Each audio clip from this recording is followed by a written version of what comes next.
Salutations friends! Welcome back to my channel.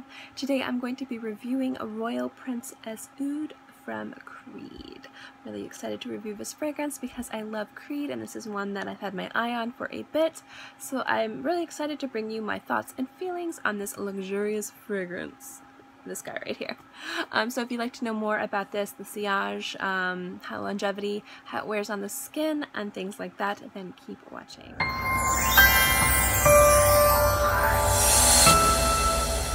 First and foremost, I want to throw out a big, ginormous thank you to MaxAroma.com for sending me this fragrance. I just did a review on MaxAroma's fragrance, just the fragrance website, business.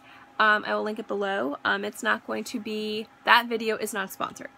This video is, because they sent me this bottle. So I wanted to show a big shout out and say thank you for sending me this bottle to review. Transparency, guys, I'm always going to be transparent with you. Even if I lose subscribers, that's fine, because I'd rather be honest than not and mislead you guys. So, but I had sampled this fragrance heavily before getting this bottle, because this is one of the fragrances I went to the Creed counter. I've been interested in adding a few more Creed fragrances to my collection because I think I need to round it out a little bit, and I just was in love with this. So the notes in this fragrance are right here. This is a feminine fragrance. This was launched in 2015. The notes in this are bergamot, rose, violet, jasmine, vanilla. It has aldehydes, patchouli, iris, sandalwood, oud, and I almost get cedar in this. A little bit cedar. Now the thing with Royal Princess Oud is kind of like Royal Oud, is you don't really get much oud, if anything. In fact, it's more of sandalwood base than I get of oud, but you do get a touch of it.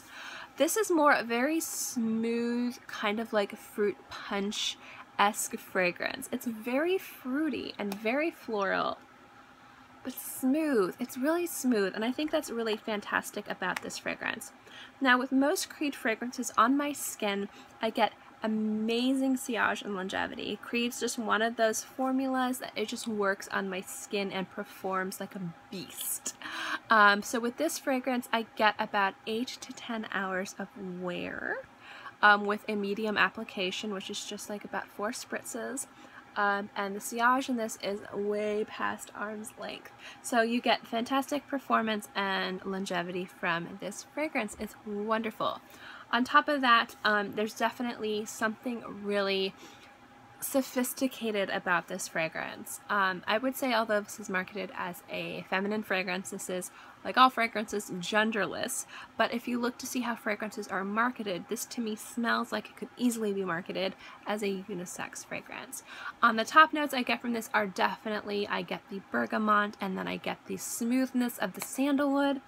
The violet and the patchouli are in there as well, but I get just a touch of jasmine in here and just like this fruitiness and this brightness that I think is really wonderful with this fragrance.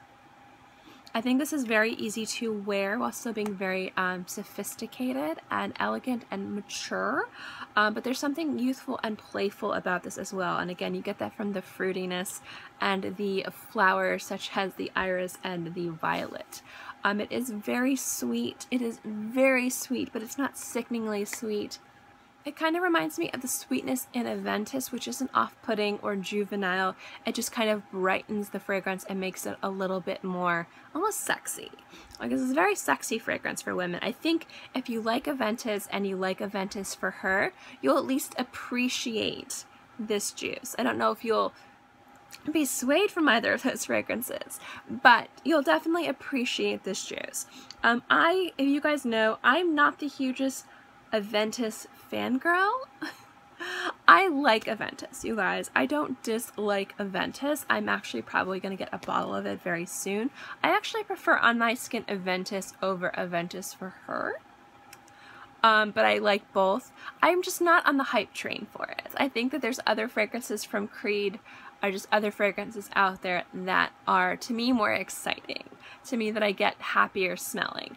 But I also think that a lot of people love Aventus, and there's a good reason for that, because it is a fantastic juice. It is a fantastic fragrance. So this one's definitely a beautiful fragrance. I have enjoyed it very much. Now I am kind of happy it's a little bottle because I love the little bottles, guys.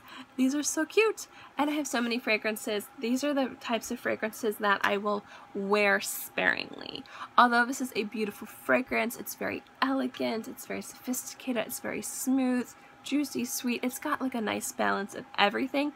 It is on the heavier side, so I wouldn't say that this is a daytime fragrance, and I would definitely say this is more of kind of like a late summer, early autumn, winter fragrance. I think that's when this will really sing. When the leaves start to change and it starts to get a little bit cool, but you still want the fun of the summer fragrances or the fruitiness of the spring and summer fragrances that people seem to really gravitate towards. So I think this is a great transitional fragrance from summer to fall, or from winter to spring as well, from the cool to the warm. I think this is a fantastic transitional fragrance. On top of that as well, I would not recommend this for the workplace and or the classroom because it is very heavy and it does project. And if people don't like fragrances, you will suffocate them with this. So I would recommend this more as an evening fragrance or an out and about in the open. Are you going to a mall? Are you going to go out to the park? Are you going to go on a date to someplace open? I think this would be great. I also think this would be a dang sexy evening fragrance. So this is definitely alluring, definitely sensual, definitely beautiful and sexy. It's got a little bit of sweetness and the smoothness. I think this would be a fantastic date fragrance or special occasion fragrance, which is where I'm excited to wear it. I haven't gotten it husband approved yet because I haven't worn it around him yet because it's been way too hot here in Florida, but I am excited to see what he thinks of this. So those are my thoughts on Royal Princess Oud. Thank you guys so much. I hope you enjoyed this video. Again, a big thank you to MaxAroma for providing this bottle of perfume. However, I told them I was going to be honest in my review, so they had absolutely no sway over my thoughts and opinions on this fragrance. Just to recap, because you guys know I kind of like to do that at the end of every video. This is a fantastic fragrance. It's very juicy, it's very smooth, it's very sweet and somewhat fruity. It doesn't have so much of an oud base as it has more of a sandalwood kind of cedar base to it, but it still performs really, really wonderfully if you do enjoy fragrances like this, which are more rich and deep and heavy and sweet. It does remind me very much of Aventus in a lot of ways, so if you enjoy Aventus fragrances, I think you might at least appreciate this juice. Again, fantastic longevity. I get 8 to 10 hours on my skin, and again, amazing projection, which doesn't make this work or classroom safe, and I think this is more of an evening fragrance than a daytime. But overall, it's a beautiful juice, and I'm really excited to add this to my collection. Thank you guys so much for watching this video. I hope you enjoyed it. If you would like any more reviews from Creed or any more fragrance reviews like this, remember to give this video a thumbs up. Yes, I can speak words. Give this video a thumbs up. It lets me know to continue doing videos like this. And also don't forget to subscribe because it's free and I'm free. And I put out new videos every Monday through Friday and sometimes on the weekends as well. So I'll always have something for you to watch. In any case, I hope you guys are all happy and healthy and have a great day, month, year, whatever. And I'll see you next time.